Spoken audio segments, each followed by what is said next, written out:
Hello guys, welcome back to my YouTube channel. In today's video, I'm going to show you how to connect your Asus router to NordVPN. So first, open your browser, go to nordvpn.com/servers or click the special link below this video. With that link, you will get 75% off plus a 30-day money-back guarantee so you can try it completely risk-free, and scroll down to the server recommender section. There, you can see the server that will offer you the best possible experience. Click on Show Available Protocols. Under the suggested server, in the option that show up, download both OpenVPN, UDP, and TCP configuration, and make sure to note the location of the download as you will need it later. Now, you need to log into the control panel of your Asus router. Usually it's 192.168.1.1.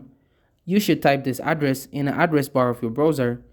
The login window will appear, asking you for the username and password to access the control panel. If you have never changed the router's credentials, there will be admin for username and admin for password. Otherwise, use the credentials you have set. After you log into the control panel, navigate to VPN configuration in the advanced settings menu. Click on the VPN client tab and select Add Profile. In the open window, select the Open VPN tab and fill in the name for the connection, your NordVPN credentials, and click Choose File.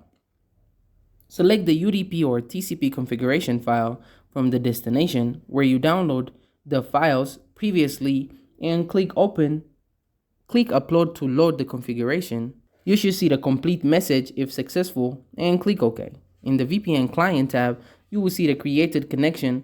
Click on the Activate button to connect your router to NordVPN. Please note that only one OpenVPN connection can be created. If you would like to have another connection configured, you must remove or edit the existing one. The blue check mark should appear in the connection status column. That means you are connected to NordVPN. To disconnect from NordVPN, simply click on the Deactivate button next to the connection configuration. Thank you guys for watching this video. If this video was helpful, don't forget to like and subscribe to my YouTube channel.